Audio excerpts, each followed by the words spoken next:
तशरीफ फरमा इस इंतखाबी जलसे के सदर मोहतरम हबीब कुरैशी साहब हमारे साथ मेहमान खुसूसी और ख़ास तौर पर मौजूद हमारे भाई करीम कुरैशी साहब, दिल्ली से आए हुए नसीम सिद्दीकी साहब, हमारे रऊफ भाई, फैसल भाई, बब्बू भाई, मुस्तफ़ा खान साहब, ताहिर भाई, प्रोफेसर सोहेल जही साहब, बुजुर्गों, नौजवान दोस्तों, मेरी माओ बहनों, मासूम बेटों बेटियों, अस्सलाम वालेकुम। आज मैं आपके बीच इस इंतखाबी जलसे में मुखातिब हूँ। ये मेरे भाषण से पहले, मेरी गुफ्तगू से पहले एक बात मैं कहना चाहता हूँ कि मैं मोहतरम करीम कुरैशी साहब, हबीब कुरैशी साहब और इनके तमाम साथियों का दिल की गहराइयों से शुक्रिया अदा करता हूँ। मैं इनका एहसानमंद हूँ क्योंकि गुज़िश्ता 10 साल से जिस पार्टी में मैंने खिदमात अंजाम दिए, उस पार्टी ने मुझे ठेंगा बताया, मेरे साथ नाइंसाफ़ी की, मुझे 5 मिनट के लिए बात का वक्त नहीं दिया गया। बहरहाल इस मुश्किल हालात में इन दोनों भाइयों ने आगे बढ़कर मेरे कांधे से कांधा लगाकर इस जंग में साथ दिया। दूसरी बात, मैं मशहूर आलम दीन महाराष्ट्र के नहीं, बैनुल-अक़वामी सतह के आलम दीन मौलाना मोहतरम अली जनाब सज्जाद नोमानी साहब का दिल की गहराइयों से शुक्रिया अदा करता हूँ। आपको बता दूं, 2024 के पार्लियामेंट्री इंतखाबात में नरेंद्र मोदी ने एक नारा दिया था, अब की बार हम 400 से ज्यादा सीटें जीतेंगे। हमारे ये तड़पते हुए दिल रखने वाले आलम दीन, इन्होंने इंडिया गठबंधन बनाया। इंडिया गठबंधन बनाने में मौलाना मोहतरम सज्जाद नोमानी का नुमाया किरदार है। और आपने देखा कि अखिलेश यादव, आप पार्टी हो, राहुल गांधी हो या दूसरी पार्टियां हो, ये सब एक जगह आकर नरेंद्र मोदी को 240 पर सिमटा दिए। यही बात को आगे बढ़ाने के लिए महाराष्ट्र के असेंबली इंतखाबात में मौलाना ने इस फिक्र को आगे बढ़ाने के लिए कि हम समाजों में इत्तेफाक पैदा हो, फिस्ताई ताकतें, फिरका परस्त ताकतें, वो ताकतें जो भारत के संविधान को नहीं मानती है, वो ताकतें जो हिंदुत्व के नाम पर मुसलमानों पर, दलितों पर, आदिवासियों पर जुल्म करती है, उन ताकतों को सत्ता से दूर रखना। इसलिए मौलाना मोहतरम ने 288 सीटों पर उम्मीदवारों की तायीद की है। 17 सीटें ऐसी है जहां उन्होंने महाविकास अघाड़ी की तायीद नहीं की। औरंगाबाद मशरिक की जो सीट है उस पे आती है, चूंकि यहाँ पर समाजवादी पार्टी का मुकाबला महाविकास अघाड़ी से भी है, उनका कैंडिडेट बहुत कमजोर है। मैं एक बात और बताना चाहता हूं। मैं जब 10 मिनट के लिए मौलाना मोहतरम के पास गया, मौलाना मोहतरम ने मेरी बात तो सुनी और उसके बाद 3-4 बातें मुझसे कही 2-3 मिनट में। उन्होंने एक बात कही कि डॉक्टर साहब, मेरी ये उम्मीद और तवक्को है कि जो आदमी एमएलए बनता है वो अपनी कौम और मिल्लत से दायरादार, ईमानदार और सच्चा रहे। जो आदमी एमएलए बनना चाहता है वो अपने फर्द को बिला लिहाज मजहब और मिल्लत तमाम तबकों में तकसीम करे। जो आदमी एमएलए बनना चाहता है वो इस बात को खास तौर पर समझे कि ये देश की एक जैती आपसी भाईचारा बहुत अहम है। हमको नफरत की दीवारों को गिराना होगा। मैं सलाम करता हूं मौलाना की इन बातों को कि आज हिंदुस्तान गंगा जमुना तहजीब का मजहब देश है। यहाँ दलित भी बसता है, यहाँ हिंदू भी बसता है, आदिवासी भी बसता है और अहले ईमान भी रहते हैं। यकीनन मस्जिदों पर लाउड स्पीकर रहेगा, मंदिरों में घंटियां बजती रहेगी, बुद्ध विहार में अपनी इबादतें होती रहेगी। यही देश की खूबसूरती है। मौलाना मोहतरम इस बात को मानते हैं और जानते हैं। मैं आपके बीच ये पैगाम इसलिए देने आया हूं कि मेरे किसी जात का, मजहब का नहीं होता, वो सबका होता है और सबका खादिम होता है। मैं एक बात और कहना चाहता हूं, कौन एमएलए क्यों बनना चाहता है? मैंने साफ साफ कह दिया, मुझे किसी किस्म के पैसा कमाने की जरूरत नहीं है। मैंने ये भी डिक्लेयर किया है कि मेरी तनख्वाह बैंक में डिपॉजिट हो जाएगी, उसमें से एक पैसा नहीं दूंगा। उसके पूरे फंड को हमारे चंद जिम्मेदारों की कमेटी बनाकर जरूरतमंदों में तकसीम करूंगा।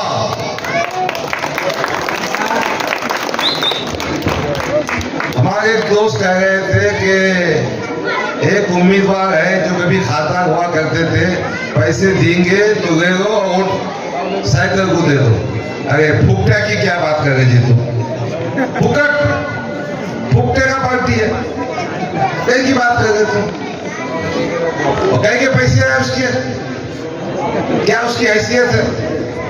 मैं ये कहना चाह रहा था कि आपका एमपी हो या एमएलए हो, वो आपके दुख दर्द में बाजू खड़े हैं। कभी हमारा सियासी इख्तिलाफ अभी कुरैशी और करीम कुरैशी से था, मगर एक बात मैं उस वक्त भी कहा करता था कि ये दोनों भाई अपने समाज के सुख दुख में जुड़े हुए रहते हैं। मैंने वो दिन भी देखा कि अहमदनगर में एक एक्सीडेंट हुआ था, 2 बच्चे मौत के मुंह में जा चुके थे।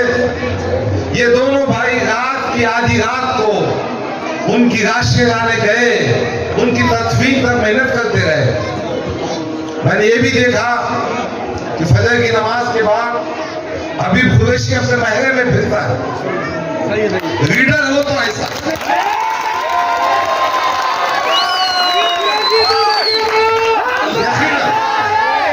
यकीनन कोई फरिश्ता नहीं है, मगर अच्छाई की बात तो होना चाहिए ना भाई। अब इनके पास कोई अच्छाई नहीं तो हम क्या बात करें? इनके पास कोई अच्छा काम नहीं तो हम क्या बात करें? बहरहाल वो अपने मुकाबले में नहीं है, इसलिए उसके बारे में बात करने की जरूरत नहीं है। अपना मुकाबला भारतीय जनता पार्टी के अतुल सावे से है। मुझे उम्मीद है, अल्लाह की जात से उम्मीद है, आपकी मदद से उम्मीद है कि इस बार ये सीट समाजवादी पार्टी जीतेगी।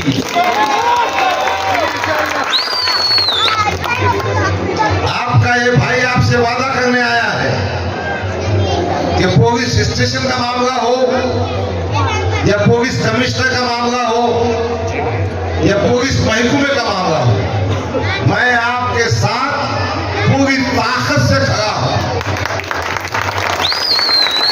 अरे जो पूरी जिंदगी में पुलिस स्टेशन नहीं गया, बकरीद के मौके पे एक बार गया था वो, उसकी स्टोरी ये थी कि उसका भतीजा भांजा कोई अंदर गया था, उसके वास्ते गया।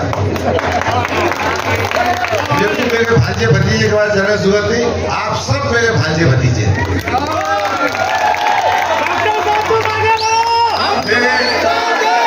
मेरे दलित भाई भी, मेरे हिंदू भाई भी, सब मेरे रिश्तेदार है, मेरा कुंबा है, मेरी फैमिली है।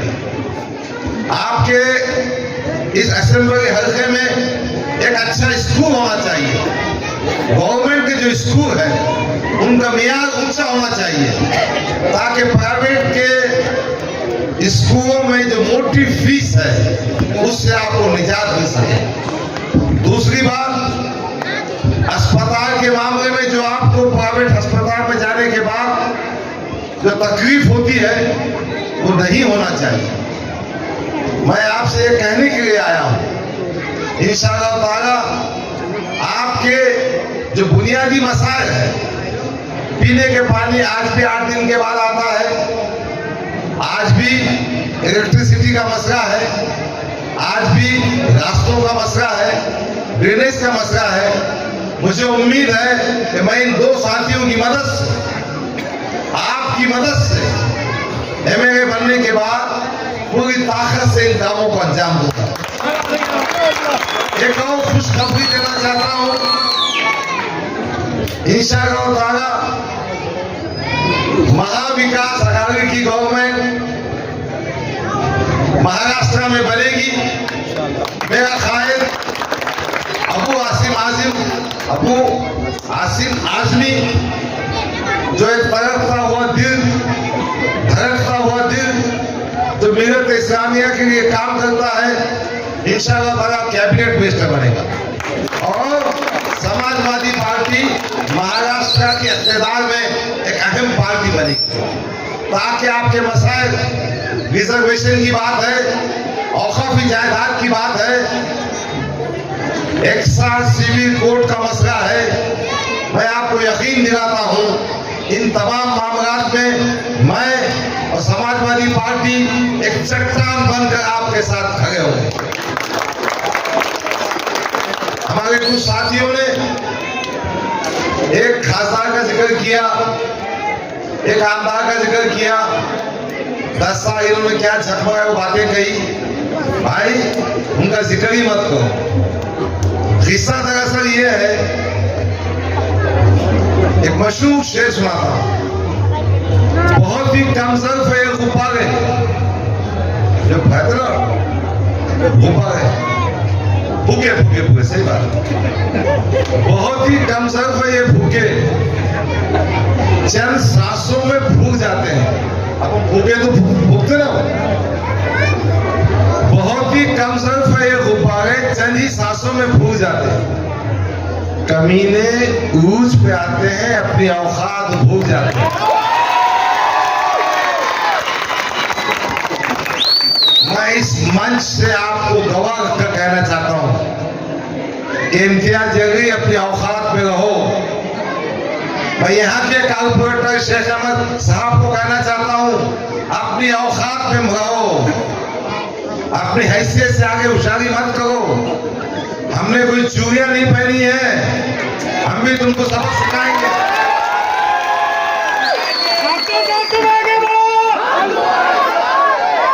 अभी तो भूखेरात की इंतहा है। जब अबू आसिम आजमी का जलसा हुआ, हमारे दोनों भाई मौजूद थे, बब्बू में मौजूद थे, बाकी सब मौजूद थे। उस दिन मेडिकल स्टोर से नींद की जितनी गोलियां थी वो खत्म हो गई। मालूम हुआ कि वो आईजे का एक ग्रुप है, आईजे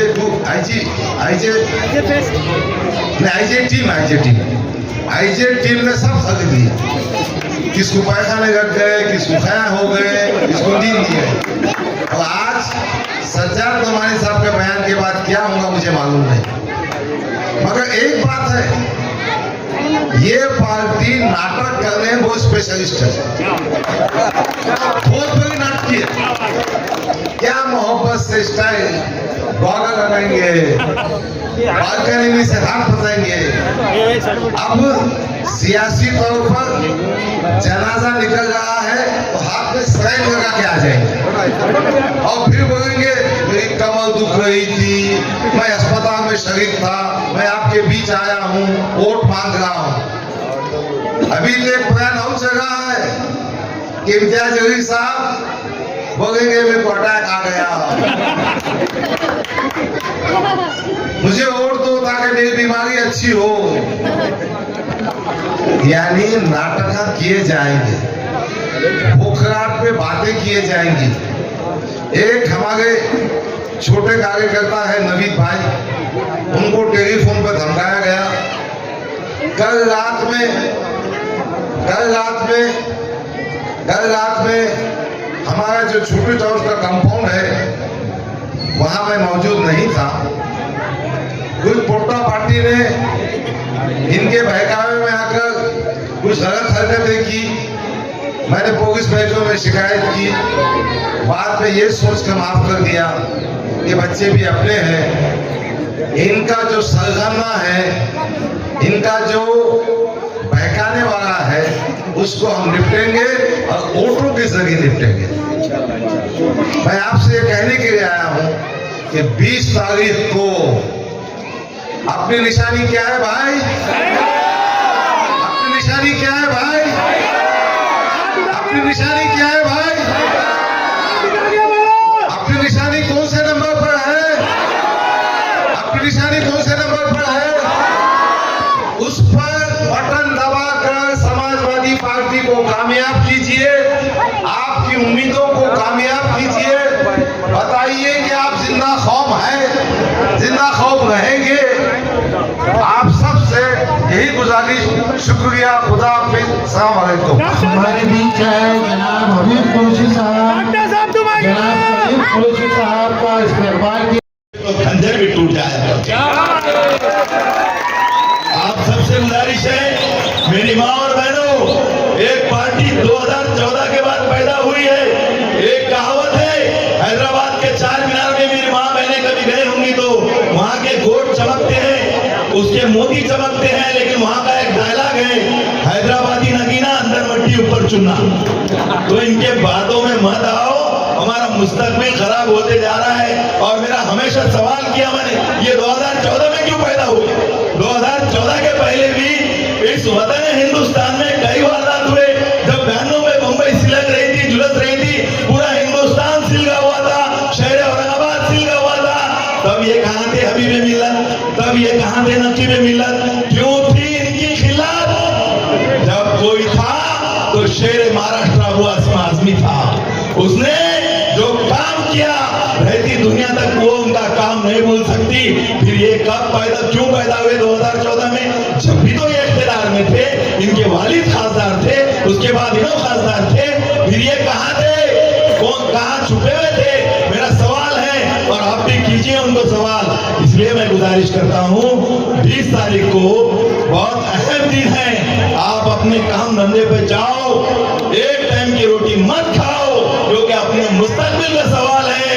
और 20 तारीख को आप साइकिल वाला बटन दबाएंगे क्या नहीं दबाएंगे? बोलिए क्या निशानी है हमारी?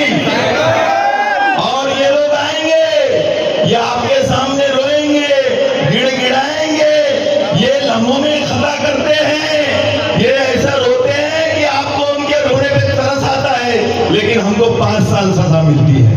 इसलिए इनके रोने पे मत जाओ। आप देखिए ये विभाग, ये चट्टान की तरह शख्स खड़ा है आपके बीच, दे दो एक मौका, बिठा दो असेंबली के अंदर आपके और हमारे मसले मसाइल हल करने के लिए।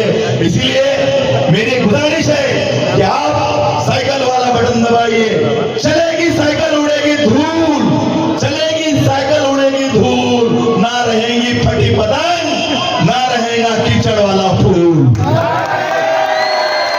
आप लोगों से गुजारिश है कि मत देख के गुलशन में गुल आए के खाक आए, मत देख के गुलशन में गुल आए के खाक आए, ये देख के गुलशन में बाहर कैसी आए। मेरे दोस्तों, बुजुर्गों, मेरे माँ और बहनों, मेरे फिर से गुजारिश है कि आप 20 तारीख को ये गफ्फार कादरी साहब चुन के नहीं आएंगे, आप में का हर एक फर्द चुनकर आएगा। आपकी आवाज बेबाकी तरीके से असेंबली में उठाई जाएंगी। इसलिए मेरी गुजारिश है कि 20 तारीख को साइकिल वाला बटन 5 नंबर पे जो है वो दबाइए, और जो पैसे दे रहे ले, लेकिन वोट साइकिल को दबाओ। खुदा हाफिज। जय हिंद, जय समाजवाद, जय महाराष्ट्र।